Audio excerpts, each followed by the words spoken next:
Jane Eyre by Charlotte Bronte. Chapter 13. Mr. Rochester, it seems, by the surgeon's orders, went to bed early that night, nor did he rise soon next morning. When he did come down, it was to attend to business; his agent and some of his tenants were arrived, and waiting to speak with him.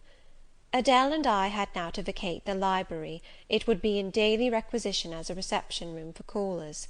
A fire was lit in an apartment up stairs, and there I carried our books, and arranged it for the future schoolroom. I discerned in the course of the morning that Thornfield Hall was a changed place. No longer silent as a church, it echoed every hour or two to a knock at the door, or a clang of the bell. Steps, too, often traversed the hall, and new voices spoke in different keys below. A rill from the outer world was flowing through it. It had a master. For my part, I liked it better. Adele was not easy to teach that day. She could not apply. She kept running to the door, and looking over the banisters to see if she could get a glimpse of Mr. Rochester. Then she coined pretexts to go down stairs, in order, as I shrewdly suspected, to visit the library, where I knew she was not wanted. Then, when I got a little angry, and made her sit still, she continued to talk incessantly of her ami, Monsieur Edward Fairfax de Rochester, as she dubbed him. I had not before heard his praenomens, and to conjecture what presents he had brought her; for it appears he had intimated the night before, that when his luggage came from Millcote, there would be found amongst it a little box in whose contents she had an interest. "Et cela doit signifier," said she, "qu'il y aura là-dedans un cadeau pour moi, et peut-être pour vous aussi, mademoiselle. Monsieur a parlé de vous, il m'a demandé le nom de ma gouvernante, et si elle n'était pas une petite personne, assez mince, et un peu pâle. J'ai dit que oui, car c'est vrai, n'est-ce pas, mademoiselle?" I and my pupil dined as usual in Mrs. Fairfax's parlour. The afternoon was wild and snowy, and we passed it in the schoolroom. At dark I allowed Adele to put away books and work, and to run down stairs; for, from the comparative silence below, and from the cessation of appeals to the door-bell, I conjectured that Mr. Rochester was now at liberty. Left alone, I walked to the window, but nothing was to be seen thence. Twilight and snowflakes together thickened the air, and hid the very shrubs on the lawn. I let down the curtain, and went back to the fireside. In the clear embers I was tracing a view, not unlike a picture I remembered to have seen of the Castle of Heidelberg on the Rhine, when Mrs. Fairfax came in, breaking up by her entrance the fiery mosaic I had been piecing together, and scattering, too, some heavy unwelcome thoughts that were beginning to throng on my solitude.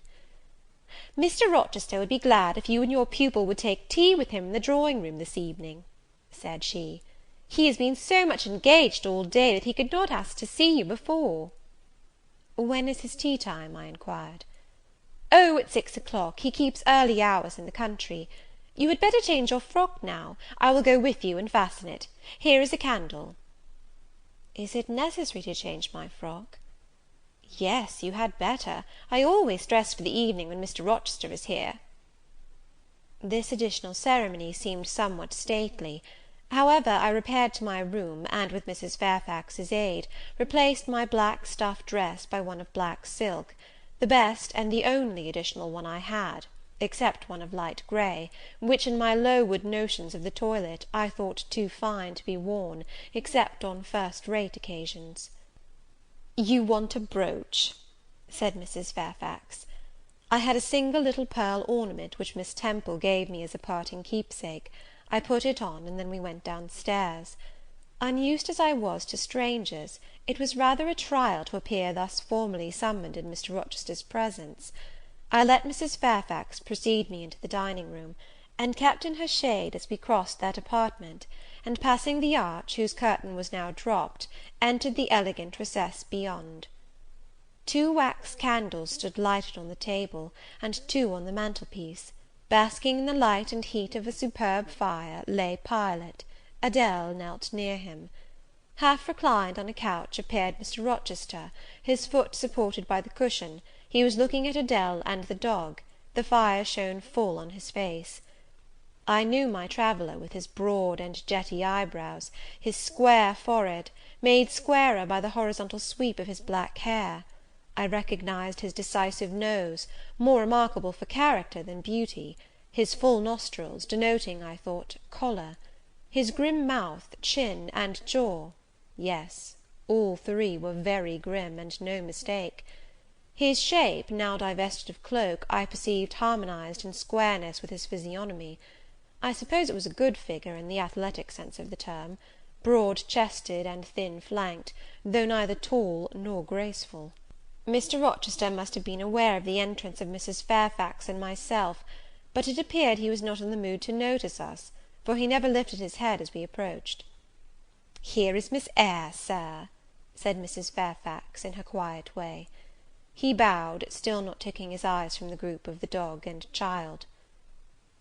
"Let Miss Eyre be seated," said he; and there was something in the forced, stiff bow, in the impatient yet formal tone, which seemed further to express, "What the deuce is it to me whether Miss Eyre is there or not? At this moment I am not disposed to accost her." I sat down quite disembarrassed. A reception of finished politeness would probably have confused me; I could not have returned or repaid it by answering grace and elegance on my part; but harsh caprice laid me under no obligation; on the contrary, a decent quiescence, under the freak of manner, gave me the advantage. Besides, the eccentricity of the proceeding was piquant; I felt interested to see how he would go on. He went on as a statue would; that is, he neither spoke nor moved. Mrs. Fairfax seemed to think it necessary that some one should be amiable, and she began to talk. Kindly, as usual, and, as usual, rather trite, she condoled with him on the pressure of business he had had all day, on the annoyance it must have been to him with that painful sprain; then she commended his patience and perseverance in going through with it. "Madam, I should like some tea," was the sole rejoinder she got. She hastened to ring the bell, and when the tray came, she proceeded to arrange the cups, spoons, etc., with assiduous celerity. I and Adele went to the table, but the master did not leave his couch. "Will you hand Mr. Rochester's cup?" said Mrs. Fairfax to me. "Adele might perhaps spill it." I did as requested. As he took the cup from my hand, Adele, thinking the moment propitious for making a request in my favour, cried out, "N'est-ce pas, Monsieur, qu'il y a un cadeau pour Mademoiselle Eyre dans votre petit coffre?" "Who talks of cadeau?" said he gruffly. "Did you expect a present, Miss Eyre? Are you fond of presents?" And he searched my face with eyes that I saw were dark, irate, and piercing. "I hardly know, Sir. I have little experience of them. They are generally thought pleasant things." "Generally thought! But what do you think?" "I should be obliged to take time, Sir, before I could give you an answer worthy of your acceptance. A present has many faces to it, has it not? And one should consider all before pronouncing an opinion as to its nature." "Miss Eyre, you are not so unsophisticated as Adele. She demands a cadeau clamorously the moment she sees me. You beat about the bush." "Because I have less confidence in my deserts than Adele has.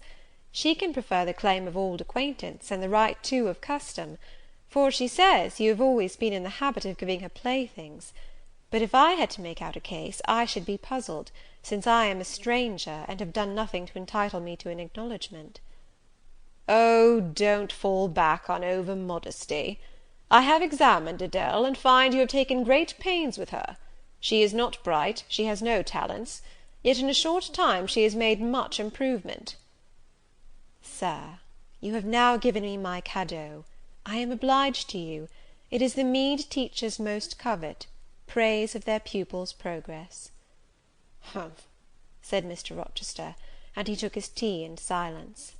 "Come to the fire," said the master, when the tray was taken away, and Mrs. Fairfax had settled into a corner with her knitting, while Adele was leading me by the hand round the room, showing me the beautiful books and ornaments on the consoles and chiffoniere. We obeyed as in duty bound. Adele wanted to take a seat on my knee, but she was ordered to amuse herself with Pilot. "You have been resident in my house 3 months?" Yes, sir. And you came from? From Lowood School, in Shire. Ah, a charitable concern. How long were you there? 8 years. 8 years! You must be tenacious of life. I thought half the time in such a place would have done up any constitution. No wonder you have rather the look of another world. I marvelled where you had got that sort of face. When you came on me in Hay Lane last night, I thought unaccountably of fairy tales, and had half a mind to demand whether you had bewitched my horse. I am not sure yet. Who are your parents? I have none. Nor ever had, I suppose. Do you remember them? No. I thought not. And so you were waiting for your people when you sat on that stile? For whom, sir? For the men in green. It was a proper moonlight evening for them. Did I break through one of your rings, that you spread that damned ice on the causeway? I shook my head. The men in green all forsook England 100 years ago, said I, speaking as seriously as he had done; and not even in Hay Lane, or the fields about it, could you find a trace of them. I don't think either summer or harvest, or winter moon, will ever shine on their revels more.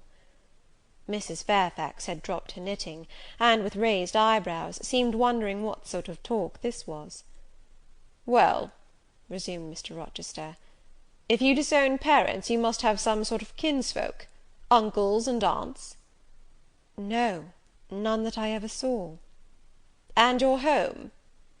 I have none. Where do your brothers and sisters live? I have no brothers or sisters. Who recommended you to come here? I advertised, and Mrs. Fairfax answered my advertisement. Yes, said the good lady, who now knew what ground we were upon, and I am daily thankful for the choice Providence led me to make. Miss Eyre has been an invaluable companion to me, and a kind and careful teacher to Adele. Don't trouble yourself to give her a character, returned Mr. Rochester. Eulogiums will not bias me. I shall judge for myself. She began by felling my horse. Sir? said Mrs. Fairfax. I have her to thank for this sprain. The widow looked bewildered. Miss Eyre, have you ever lived in a town? No, sir. Have you seen much society? None but the pupils and teachers of Lowood, and now the inmates of Thornfield. Have you read much? Only such books as came in my way, and they have not been numerous or very learned. You have lived the life of a nun. No doubt you are well drilled in religious forms. Brocklehurst, who I understand directs Lowood, is a parson, is he not? Yes, sir.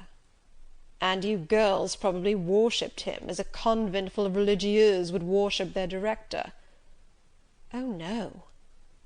You are very cool. No?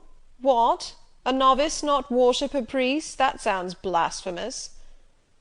I disliked Mr. Brocklehurst, and I was not alone in the feeling. He is a harsh man, at once pompous and meddling. He cut off our hair, and for economy's sake brought us bad needles and thread, with which we could hardly sew.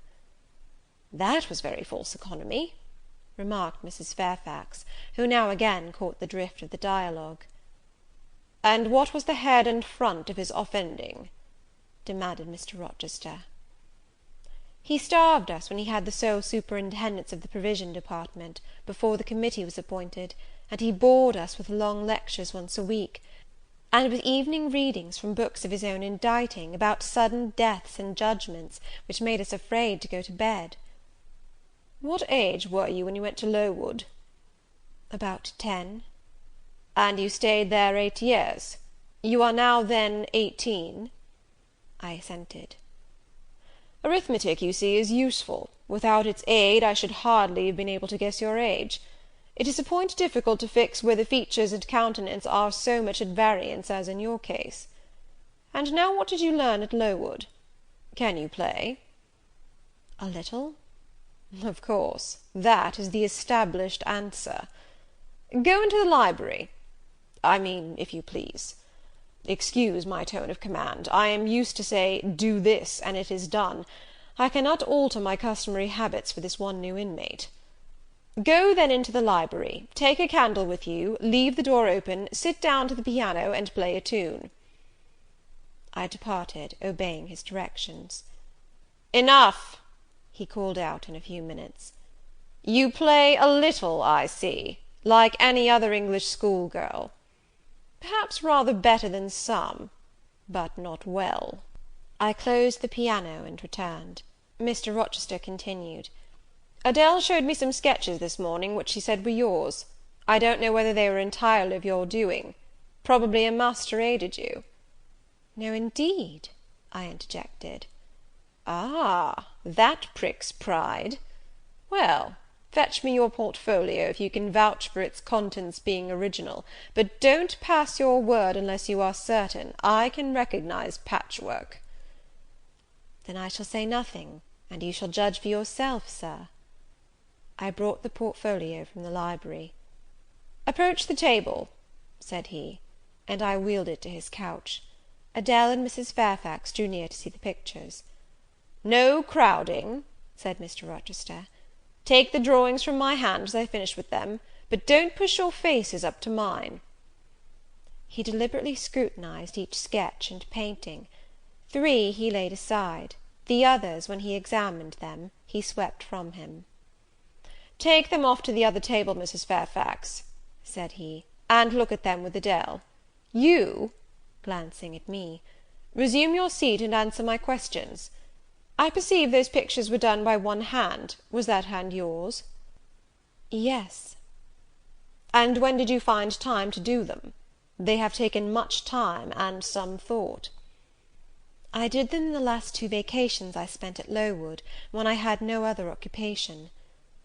"Where did you get your copies?" "Out of my head." "That head I see now on your shoulders?" "Yes, sir." "Has it other furniture of the same kind within?" "I should think it may have. I should hope, better." He spread the pictures before him, and again surveyed them alternately. While he is so occupied, I will tell you, reader, what they are; and first I must premise that they are nothing wonderful. The subjects had, indeed, risen vividly on my mind. As I saw them with the spiritual eye before I attempted to embody them, they were striking; but my hand would not second my fancy, and in each case it had wrought out but a pale portrait of the thing I had conceived. These pictures were in water-colours. The first represented clouds, low and livid, rolling over a swollen sea. All the distance was in eclipse; so, too, was the foreground, or rather the nearest billows, for there was no land. One gleam of light lifted into relief a half-submerged mast, on which sat a cormorant, dark and large, with wings flecked with foam. Its beak held a gold bracelet set with gems, that I had touched with as brilliant tints as my palette could yield, and as glittering distinctness as my pencil could impart. Sinking below the bird and mast, a drowned corpse glanced through the green water. A fair arm was the only limb clearly visible, whence the bracelet had been washed or torn. The second picture contained for foreground only the dim peak of a hill, with grass and some leaves slanting as if by a breeze. Beyond and above spread an expanse of sky, dark blue as at twilight. Rising into the sky was a woman's shape to the bust, portrayed in tints as dusk and soft as I could combine. The dim forehead was crowned with a star; the lineaments below were seen as through the suffusion of vapour; the eyes shone dark and wild; the hair streamed shadowy, like a beamless cloud torn by storm or electric travail. On the neck lay a pale reflection like moonlight; the same faint lustre touched the train of thin clouds from which rose and bowed this vision of the evening star. The third showed the pinnacle of an iceberg piercing a polar wintry sky. A muster of northern lights reared their dim lances, close serried along the horizon. Throwing these into distance, rose, in the foreground, a head, a colossal head, inclined towards the iceberg and resting against it. Two thin hands, joined under the forehead, and supporting it, drew up before the lower features a sable veil, a brow quite bloodless, white as bone, and an eye hollow and fixed, a blank of meaning, but for the glassiness of despair, alone were visible. Above the temples, amidst wreathed turban folds of black drapery, vague in its character and consistency as cloud, gleamed a ring of white flame, gemmed with sparkles of a more lurid tinge. This pale crescent was the likeness of a kingly crown; what it diademed was the shape which shape had none. "Were you happy when you painted these pictures?" asked Mr. Rochester presently. I was absorbed, Sir. Yes, and I was happy. To paint them, in short, was to enjoy one of the keenest pleasures I have ever known. That is not saying much. Your pleasures, by your own account, have been few. But I dare say you did exist in a kind of artist's dreamland while you blent and arranged these strange tints. Did you sit at them long each day? I had nothing else to do, because it was the vacation, and I sat at them from morning till noon, and from noon till night. The length of the midsummer days favoured my inclination to apply. And you felt self-satisfied with the result of your ardent labours? Far from it. I was tormented by the contrast between my idea and my handiwork. In each case I had imagined something which I was quite powerless to realize. Not quite. You have secured the shadow of your thought, but no more, probably. You had not enough of the artist's skill and science to give it full being. Yet the drawings are, for a schoolgirl, peculiar. As to the thoughts, they are elfish. These eyes in the evening star you must have seen in a dream. How could you make them look so clear, and yet not at all brilliant? For the planet above quells their rays. And what meaning is that in their solemn depth? And who taught you to paint wind? There is a high gale in that sky, and on this hill-top. Where did you see Latmos? For that is Latmos. There, put the drawings away." I had scarce tied the strings of the portfolio, when, looking at his watch, he said abruptly, "It is 9 o'clock. What are you about, Miss Eyre, to let Adele sit up so long? Take her to bed." Adele went to kiss him before quitting the room. He endured the caress, but scarcely seemed to relish it more than Pilate would have done, nor so much. "I wish you all good night now," said he, making a movement of the hand towards the door, in token that he was tired of our company, and wished to dismiss us. Mrs. Fairfax folded up her knitting, I took my portfolio, we curtsied to him, received a frigid bow in return, and so withdrew. "You said Mr. Rochester was not strikingly peculiar, Mrs. Fairfax," I observed, when I rejoined her in her room, after putting Adele to bed. "Well, is he?" "I think so. He is very changeful and abrupt." "True. No doubt he may appear so to a stranger, but I am so accustomed to his manner, I never think of it; and then if he has peculiarities of temper, allowance should be made." "Why?" "Partly because it is his nature, and we can none of us help our nature; and partly because he has painful thoughts, no doubt, to harass him, and make his spirits unequal." "What about?" "Family troubles, for one thing." "But he has no family." "Not now, but he has had, or at least relatives. He lost his elder brother a few years since." "His elder brother?" "Yes, the present Mr. Rochester has not been very long in possession of the property, only about 9 years. 9 years is a tolerable time. Was he so very fond of his brother as to be still inconsolable for his loss?" "Why, no, perhaps not. I believe there was some misunderstanding between them. Mr. Rowland Rochester was not quite just to Mr. Edward, and perhaps he prejudiced his father against him. The old gentleman was fond of money, and anxious to keep the family estate together. He did not like to diminish the property by division, and yet he was anxious that Mr. Edward should have wealth too, to keep up the consequence of the name; and soon after he was of age, some steps were taken that were not quite fair, and made a great deal of mischief. Old Mr. Rochester and Mr. Rowland combined to bring Mr. Edward into what he considered a painful position, for the sake of making his fortune. What the precise nature of that position was, I never clearly knew, but his spirit could not brook what he had to suffer in it. He is not very forgiving. He broke with his family, and now for many years he has led an unsettled kind of life. I don't think he has ever been resident at Thornfield for a fortnight together, since the death of his brother without a will left him master of the estate, and indeed no wonder he shuns the old place. Why should he shun it? Perhaps he thinks it gloomy. The answer was evasive. I should have liked something clearer, but Mrs. Fairfax either could not or would not give me more explicit information of the origin and nature of Mr. Rochester's trials. She averred they were a mystery to herself, and that what she knew was chiefly from conjecture. It was evident, indeed, that she wished me to drop the subject, which I did accordingly. Chapter 13.